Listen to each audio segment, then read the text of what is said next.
datumugisha wawe Uwiteka datugenderere tugenderere umunsi ku wundi kigaragare izina rya Yesu Kristo turukana imyuka mibi izina rya Yesu tukaradabana bose mu izina rya Yesu mu izina rya Yesu Kristo datanyemerera ukora kwawe kugaragara mu izina rya Yesu mu izina ndagushimira ibyo wankoreye cyane uri Imana n'ukuri uri Imana tugirire neza utugote urukundo rwawe urumva umva ufite satani pe aya nabyumbwira oya nawe urakabye umuntu ari gusenga ubugira ugira ngo umuntu avuga amagambo menshi umva mbwira sheri wajya wubaha n'iki nyine wereka nka wajya nyine wubaha n'iki rekane nka nkwe vuba dukomeze ase oya tamedera inzo ibi byo turabifa oya ave be umva nyuba mwubahesi ibi nibi ave ecopa ave asuku cyambeshye namahano pe umuntu mwaremeje kubana ugomba kumubwiza ukuri ukamubwira byose akabyakira akakira ukuri buri ukuri kuraryana pe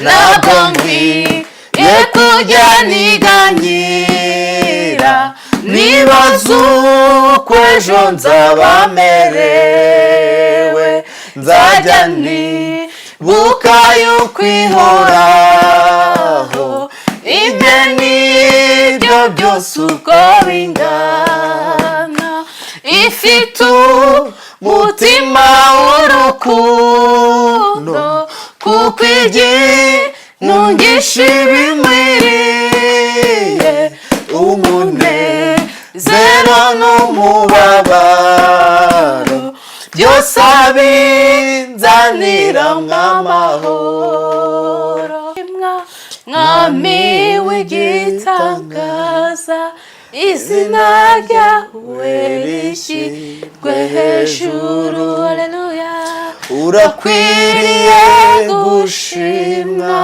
mwami w'igitangaza izina ryawe ryamamare hose umutima wanjye wagukiye kukuramya mukiza ndagarutse ndamanutse nciye bugufushirwe hejuru uri Imana yo kwizerwa uriho uzahoraho uko wahozeho kera n'uyu munsi ni kuri Yesu ko wahozeho kera n'uyu mwanya ni kuri nagacu ko guhinduka namba kugaragara nagacu ko guhinduka namba kugaragaraho haleluya ngenda gushimira ibyo wakoze Mana ngenda gushimira ibyo wankoreye cyane ngenda gushimira ibyo wankoreye umunsi ku wundi gushimira ibyo wakoze Mana ngenda gushimira ibyo wankoreye cyane ngenda gushimira ibyo wankoreye umunsi ku wundi Mana turagushimiye Mana turaguhimbaje Mana tugukize hejuru Uwiteka Imana tuzamuye ibiganza byacu tuzamuye icyubahiro Imana yacu bwite Imana tugenderera Imana uri Imana ubana natwe umunsi ku wundi uri Imana udahwema kutwiyegereza uri Imana udahwema kutwigaragariza Mana waraturinze muri byose Uwiteka Imana waratubatuye haleluya imbaraga zawe ubuntu bwawe byose nibyo bitugose Mana habwa icyubahiro rero tugushimiye kubana natwe tugushimiye kuturinda tugushimiye ko Mana ari we ubana natwe umunsi ku wundi turi imbere y'ubwiza bwawe, ndi kumwe n'umufasha wampaye. Uwiteka Imana, turasenze kugira ngo ukomeze ubane natwe, turasenze kugira ngo ukomeze utugirire neza, turasenze Mana kugira ngo utwiyegereze, turasenze Mana kugira ngo ubuntu bwawe bukomeze butugote, turasenze Mana kugira ngo papaye abanzi bacu bakozwe n'isoni. Reka uyu muryango Mana ujye imbere n'inyuma, reka uyu muryango uwuteze imbere, reka uyu muryango Uwiteka Imana uwugenderere mu izina rya Yesu. Turirukana Uwiteka Imana abo bose batwifuriza ibibi, abarozi, abakonikoni, imbaraga z'ikibi zose turasenya, turakubita hasi. Ndirukana Uwiteka Imana abahehesi birirwa bahamagara umugore wanjye bagendere bakubite Mana ubegeze. Uwiteka Imana uri rubasha, Uwiteka Imana uri rubasha, Uwiteka Imana uri Imana yacu bwite. Imigisha yawe tugendaho, imigisha yawe Mana niyo tubamo, imigisha yawe niyo gusa tubona umunsi kundi. Uri Imana rero, uri Imana nyir'icyubahiro, komeza tugirire neza Mana. Mana watwiyeretse muri byose, twafashe uno munsi wo gusenga, wabanye natwe, turi imbere yawe, data twaje imbere yawe, turagushaka, turagukeneye, turagukeneye. Tugirire neza, tugirire neza, tugirire neza. Data uyu munsi turi imbere yawe, tugirire neza, duciye bugufi imbere yawe, nutwakire, uturebe, twishimire, ringabe Imana ntukwane natwe, udushoboze muri byose. Uri Imana, uri Imana, uri Imana nukuri, uri Imana. Tugirire neza, utugote, urukundo rwawe turubone, urukundo rwawe rutubeho. Nukuri kw'Imana uri byose muri byose. Ndagushimiye imirimo yawe, ndagushimiye ibitangaza ukora mu izina rya Yesu Kristo, kuko urabishoboye, uri hejuru ya byose, uri hejuru ya byose, ndagushimiye uri hejuru ya byose, uri hejuru ya byose. Data nahwanye nawe isi no mu ijuru, uri hejuru ya byose. Data urashoboye, nahwanye nawe, turakwizeye, turakwiringiye, Mana urashoboye, Mana niwe dutegereje. Data turagukeneye, uzubane natwe, uzubane natwe muri byose. Data umugisha wawe utugote, data urugo urugenderere, tugenderere umunsi ku wundi, izina rya Yesu Kristo. Turukana imyuka mibi mu izina rya Yesu, tukanadama bose mu izina rya Yesu, mu izina rya Yesu Kristo. Data nyemerera ukora kwawe kugaragara mu izina rya Yesu, mu izina rya ngandeba Mana we nkaho ubugira ngo ucumuze ugiye bigende inzoka zijemo gute. Ese Mana we ngandeba ko Satani we, iyi Satani guteye yo kunywa inzoga, nazajya uwibutsa kunywa inzoga twasenze, kwambwiye kutanywa inzoga. Izi nzoga zivuye undi zikuye umugore mwiza wari ko nta nzoga riri mu iyi nzu, uretse kumbwira nabi mu izina rya Yesu, mu izina rya Yesu Kristo. Ibi ni ibiki? Ibi ni ibiki Mana we ngandebere Mana arahura n'ibibazo. Ubuse umunsi umwe twe twafashe wo gusenga, ushimbuje kunywa amayoga, uzana n'inzoga turi gusenga, yureka ukajya kuzinywera hirya ngo cyangwa ukajya no mu kabari. Ngandebere asundi nka ubu uri gutekereza iki? Ugira ucumuza umuntu, ugira ngo umuntu atagakiza atongana avuge na Satani. Satani akwaritsemo. Oya nta Satani, Satani iyi ni Satani. Satani wese iyi ni Satani. Ngandebera neza Mana yanyu, umuntu azakora iki? Nase twe twemeranyije ko tugiye gusenga izi nzogo yure kuko tugasonza amasengesho kazingo, ntabwo nanzi kuzinywa. Ikindi wanyirisha urambeshya ngo nunywa inzoga ngo nugira ubwo n'ibindi byasambeshye urabikora, sibyo? Urabikora nukuri ko Imana uri kuzana Imana. Si ubwa mbere nywa inzoga, vana Imana mu nzoga hano, vana Imana. Si ubwa mbere nsomyeho, mbizi gute se ngubu uri kuzipfundura uzinywa, uri kugotomera ubu ni ubwa mbere ukaba uri kugotomera. nukuri ko Imana turi gusenga numvaga mfite icyaka si unywa amazi cyangwa ukajya kunywa juice. Ntabwo ari juice, ejo kumazi igihe unywa juice ngandebe warambeshye ngo unywe inzoga. Ejo nanseri mava hano twaramwakiri, izi zarasigaye nta nzoga zari ziri mu inzu, sinzi ahantu zikuye, ntabwo nzi ahantu zikuye. karasigaye ahubwo nari narakabitse inyuma ya firigo. Ngaho nyumvira rero banazimaze, ngaho nyumvira.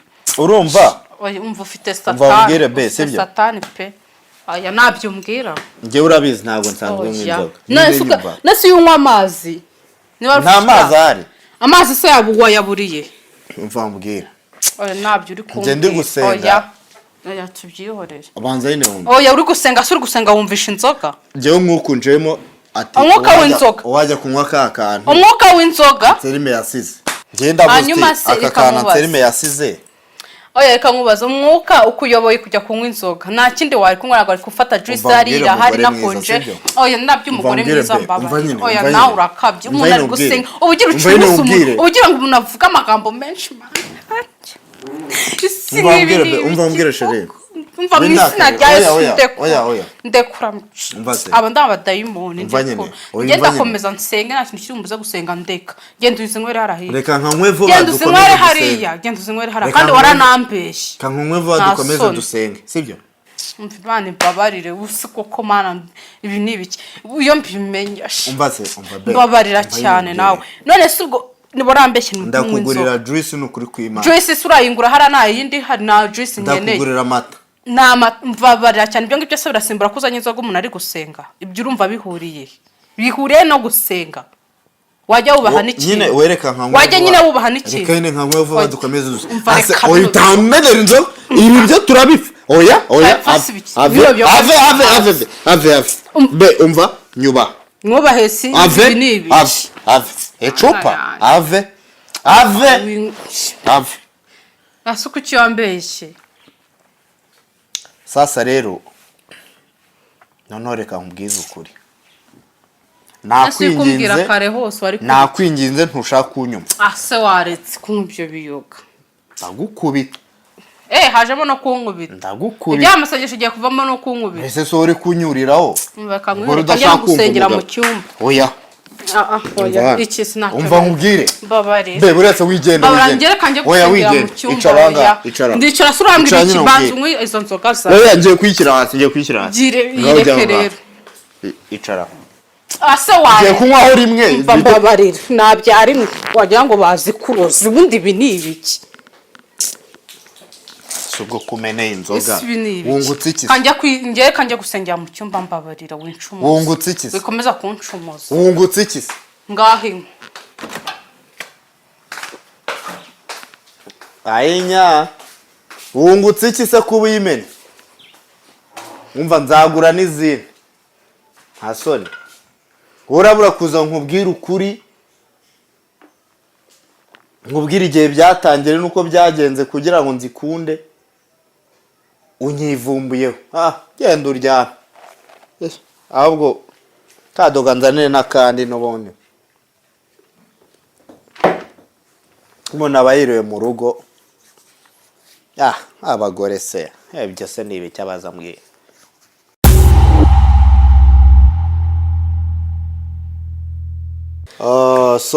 ni anyway be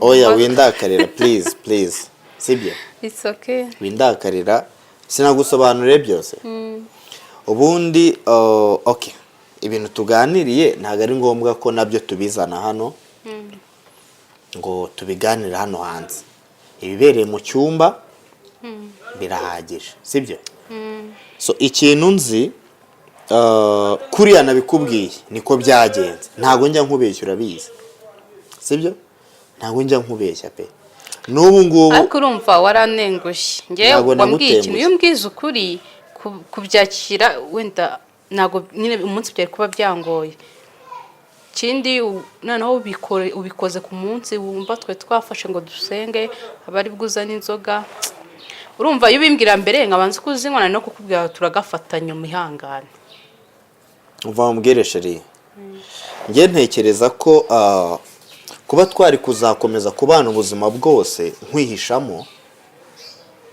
ntabwo byari kugushimisha nese bw'imbwiza ukuri mbere ubwo wari kubiki arega mbere urabona uri umugore w'umukristo ako kuba umugore w'umukristo naravuga guti ubu ndamutse mbimubwiye bigatuma anyanga tugatandukana nganyumvira nta muntu utatekereza ibyo bintu no ariko ni amakosa ndabyemera ni amakosa mboneho no kubwira abagabo bagenzi banjye, niba uzi kubana n'umugore wawe umukunda, mubanye umunsi ku wundi, nta kintu na kimwe cyiza kibaho nko kubwizanya ukuri mu bintu byose.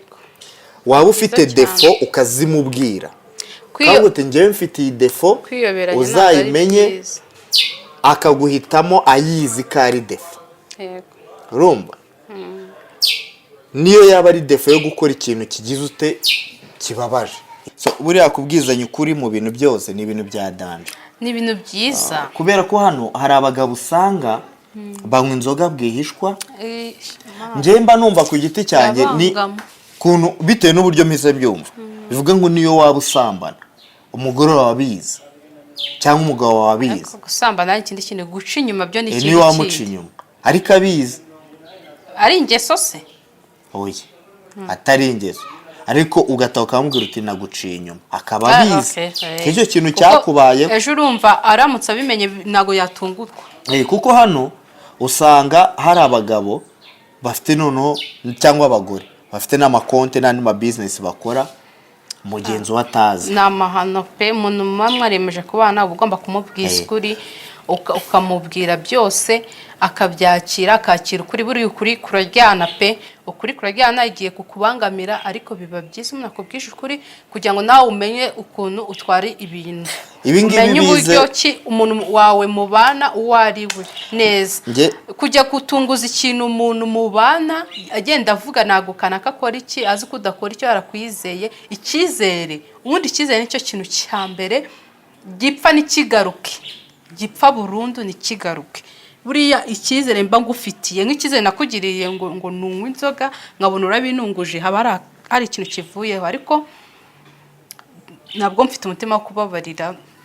Nakubabariye nese ntombabariye, nakubabariye. kandi isoma ngira ngo mma abantu, yaba umugore yaba umugabo, bwiza umugabo wawe ukuri. Umugabo bwiza umugore wawe ukuri ati ngiye mwora iki ngiki cyaranane kukivaho, mushaka kugishakira umuti mufatanyije, cyangwa mugasenga bikavaho bigashira, umwe agasengera undi, cyangwa yo mugashaka na muganga akabagira inama. Ngiye niko mbyumva. Ngiye ntekereza ko nakubwiye sorry kuby'iyo munsi, ibindi bintu byose nzinaguhishaga nabyo ndabikubwira, ariko hano cyane cyane abasore bagiye kubana, abantu bagiye kubana, abantu bari kwitegura kubana nibo tubwira cyane. Ahangaha turareba uti iyo nza kuba narakubwiye ibi byose ko njya ngafataho tutarabana, yego ntago bari kugira ute, ntago yabyakubabaje kuri uru rwego, ariko bivuga ikosa narikoze turi guteretana. Yego. Rero umuntu ugiye gushaka umugore, mugerageze mwicare musase inzobe mubwizanye ukuri. Ikindi ego ntago bibaho kumenya umuntu 100%, ntago byashoboka, ariko nk'abakobwa bakunda kugira faiblesse z'ubuzima, ugasanga hari ikintu abana nacyo atabwira umuntu uwo ari we wese, sibyo? Umugabo akazakibona babana. Ngiye njya mbyumva ku bajene banjye baza kugisha inama, akankuti ngiye nashwanye na madamu, none arimo ariterura akidunda hasi, cyangwa se twashwanye ntashye nsanga yicaye mu nguni yigunze, yiriwe umunsi wose atava mu nguni, yiriwe umunsi wose atava mu nguni. Bivuga ngo y'abagore aba hafi, ariko aba hafi noneho hari n'ububana n'ikibazo cy'imiryango cyagenda gakabije, akaza kucyemprima ku mugabo atarabimubwiye. Niyo mpamvu ari byiza rero kubwira umuntu background, ukamubwira ahashize hawe, kugira ngo atajya gukorera ikintu ukajya kwiherera ukarira, ukamubwira life yawe yose, ukajya kwica ibisebe. Hari abantu bica ibisebe, akibyo ndumva bindenze. Gusa bibaho nanone naga abantu bakira ibintu kimwe, ahubwo ikiza no kuvuga ati ngewe mbabara nyine, iyo mbabaye nuko nagitinga, reaction yanjye nuko neza kuri ya muntu aba ari ibikomere by'ahashize atakubwiye. We nk'umugabo cyangwa umugore wabibona ugatungurwa, ugasanga umugabo ikibazo. Nese nkubaza ikibazo, ubushize ko wandakaje nkajya kwimenaho amazi, wari uzi ko biriya bintu nabikora? Urumva ibi, wari uzi ko nagira umujinya ungana kuri? Ariko si ibintu usanganwe, si ibintu usanganwe, nuko twari twarakanye. Ariko ushaka kumbwira uti njya ngira umujinya, iyo mba kuba narakubuti njya ngira umujinya nkakora ibintu utatekereza, unitegure ko umunsi umwe zasa nagize umujinya n'inzu nkayisenya. umujinya nawo rwose umuntu akanzura uti uyu muntu tubane n'uyu mujinya cyangwa ntitubane, ni mubi ntabwo ari mwiza nawe n'indengakamere, uwo ngo urasenga. okay, njye mba mbona ikintu cya mbere kubwizanya ukuri, kuko ni icyizere guha umuntu wawe niba umuhaye icyizere ukamekinga shuwa ko utazigera utatira cyangwa se ngo wice iryo sezerano. Ikindi mugasenga nyine, ukajya usenga niba ari ikintu cyamunaniye guhinduka ariko akaba yarakikubwiye, ushaka kugusengera bigashoboka, byose birashoboka, cyangwa tugashaka umuganga nabyo birashoboka, ubundi mukabana neza mu mahoro, ibintu byose mubyumvikana. Buriya iyo muhuza ibintu byose. n'ikindi kintu kije gishyashya mugakommunicating, like communication. Bwira mugenzi wawe uti communication yo ni ikintu nzajya murana ati hari ibintu ntabagamo ariko uyu munsi nabigerageje. Yego, natangiye, niba uri umujene wahuye n'urungano bakagushukoka mu itabi, natangiye kunywa itabi, umugore avuga uti oya mbabarira ntuze, hari abantu bibaho ntuzabikore, kagutisha twabanye ntarinywa ariko nakane inshuti yanjye byarangiye ndinyweye. At least niba uri nkweyeho menyesha mugenzi wawe, ejo utazaba uri mu rugo ukamuta mu rugo utamubwiye aho ugiye, kumbi itaki yakwisha cyangwa akagufata uri kuri mwe. So murakoze cyane abakurikiranye iki kiganiro. Anyway, nkuko bisanzwe video nk'izi zigisha zirimo inyigisho zigiye zitandukanye muzikura kuri Last Mission Rwanda. So ikindi nababwira nuko nimureba video dukora, ibyo dukora yaba ibiganiro amasomo, mujye mukuramo isomo bibigishe. Niba ufite ikintu wahisha mugenzi wawe kimubwire, kugira ngo ejo na kivumbura bitazaba bibi cyane kurushaho, ahubwo azabe abizi, asanzwe abizi ntibizamutungure. Murakoze cyane, mujye kuri Last Mission Rwanda, mukore subscribe, mukore share, comment, ubundi tujye tubana umunsi ku munsi. Murakoze cyane, bye bye, ciao ciao.